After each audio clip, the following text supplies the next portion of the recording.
Morning बच्चों, आज हम हिंदी व्याकरण में संज्ञा लिंग पढ़ेंगे। लिंग शब्द के जिस रूप से यह बोध हो कि वह पुरुष जाति का है या स्त्री जाति का, लिंग कहलाता है।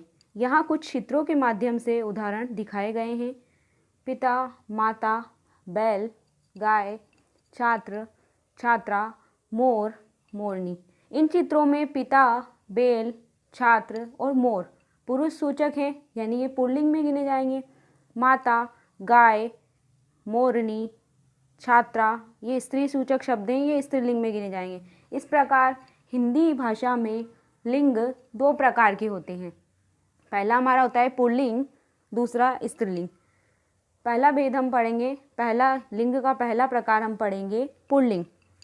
पुरुष जाति का बोध कराने वाले शब्दों को पुल्लिंग कहते हैं, जैसे कि हाथी, शेर, चूहा, दादा, नाना, चाचा आदि। दूसरा लिंग का दूसरा प्रकार होता है स्त्रीलिंग। स्त्री जाति का बोध कराने वाले शब्दों को स्त्रीलिंग कहते हैं, जैसे कि शेरनी, गाय, माता, सास। हिंदी में कुछ ऐसे शब्द हैं जिनका प्रयोग केवल पुल्लिंग में या स्त्रीलिंग में ही किया जाता है।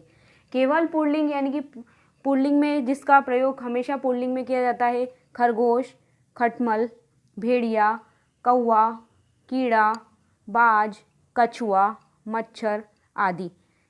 अब स्त्रीलिंग, केवल स्त्रीलिंग में प्रयोग किए जाने वाले शब्द: मक्खी, सती, सुहागिन, सवारी, मैना, कोयल, मछली, मकड़ी आदि।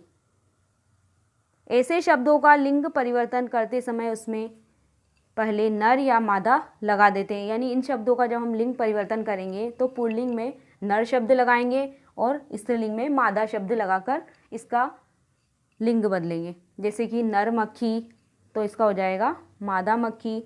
नर तोता, मादा तोता। अब यहाँ कुछ शब्द मैं बता रही हूँ जो हमेशा पुल्लिंग और स्त्रीलिंग में होते हैं। देशों के नाम हमेशा पुल्लिंग में आएंगे। कोई सा भी देश का नाम आ जाएगा तो पुल्लिंग में होगा, गिना जाएगा। भारत, नेपाल, भूटान, पाकिस्तान आदि। पर्वतों के नाम हिमालय, मलय, विंध्याचल, आल्प्स आदि हमेशा पुल्लिंग में गिने जाएंगे।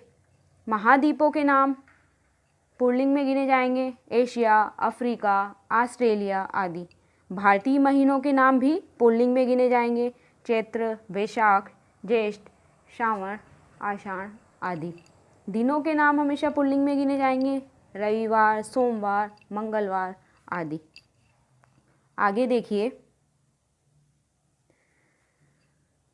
शरीर के अंगों के नाम हमेशा पुल्लिंग में गिने जाएंगे। कुछ अंग पुल्लिंग में गिने जाते हैं और कुछ स्त्रीलिंग में गिने जाते हैं। हाथ, पैर, नाखून आदि पुल्लिंग में गिने जाते हैं। स्त्रीलिंग में आँख, नाक, जीवा, ठोड़ी, कोहनी, कलाई आदि स्त्रीलिंग में गिने जाते हैं। अन्न के नाम हमेशा पुल्लिंग में गिने जाते हैं: गेहूँ, चावल, चना, मटर, बाजरा आदि। इसमें दो अन्न जो है, मक्का जिसे हम मकई बोलते हैं, ज्वार, ये दोनों स्त्रीलिंग में गिने जाते हैं। पेड़ों के नाम में कुछ पेड़ पुल्लिंग होते हैं और कुछ स्त्रीलिंग होते हैं: आम, नीम, अशोक, पीपल, ताड़, सेब, बरगद ये पुल्लिंग होते हैं और स्त्रीलिंग में नाशपाती, नारंगी, लीची आदि। धातुओं के नाम, धातु पुल्लिंग में गिने जाएंगे जो कि खदानों से निकाले जाते हैं: पीतल, तांबा, सोना, स्टील आदि। स्त्रीलिंग चांदी जो है वो चांदी स्त्रीलिंग में गिनी जाती है। द्रव्य पदार्थों के नाम, लिक्विड जो भी वस्तुएं होगी वो पुल्लिंग में गिनी जाएगी: तेल, घी, पानी, शरबत, पेट्रोल, दूध आदि। स्त्रीलिंग में चाय, शराब, कॉफ़ी आदि। भाषाओं के नाम हमेशा स्त्रीलिंग होते हैं: हिंदी, मराठी, बांग्ला आदि। इसके अलावा नदियों के नाम हमेशा स्त्रीलिंग में आएंगे: गंगा, यमुना, कावेरी, गोदावरी, कोसी आदि। किराने की दुकान के सामान, चाय, हींग, इलायची, हल्दी, लौंग, सुपारी ये सब स्त्रीलिंग में होते हैं। नक्षत्रों के नाम चित्रा, रोहिणी, भरणी, अश्विनी आदि भी स्त्रीलिंग में गिने जाते हैं। तिथियों के नाम भी स्त्रीलिंग में गिने जाते हैं। अब पुल्लिंग शब्दों को मैं बता रही हूँ। तौलिया, द्वार, पड़ोस, ताला, बुखार, होठ, फर्श, दहेज, भूचाल, आशीर्वाद, पहिया और हमला। मंजन, षड्यंत्र, लालच, शंख, वैभव, रक्त। आंसू, कल्याण, गंजा, कौवा, कीर्तन, उपवास। प्रश्न, अमृत, मकान, नृत्य, बाजार, गुलाब।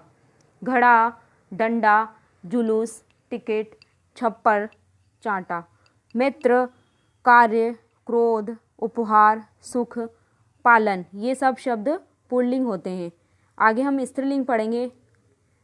गिलहरी, चमेली, ढोलक, पेंसिल, जिह्वा, मुस्कुराहट।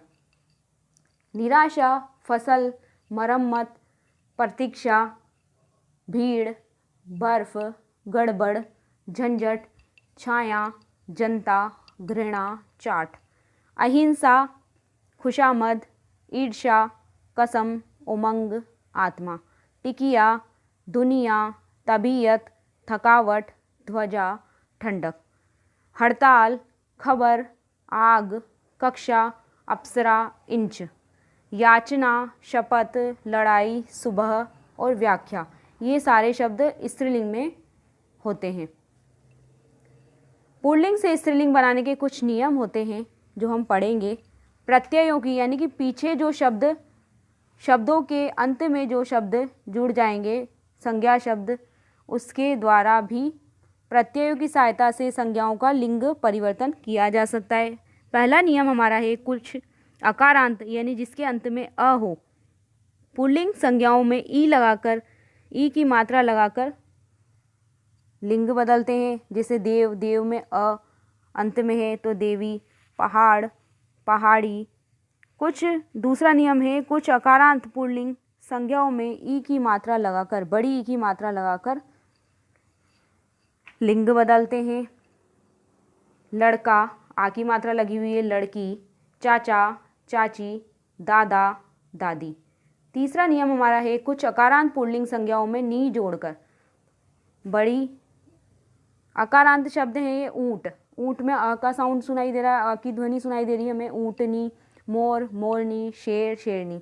चौथा नियम हमारा है, कुछ अकारांत पुल्लिंग संज्ञाओं में आनी जोड़कर, जैसे कि सेठ, सेठ अकारांत पुल्लिंग शब्द है, इसमें आनी जोड़ा तो सेठानी, जेठ, जेठानी, देवर, देवरानी आदि।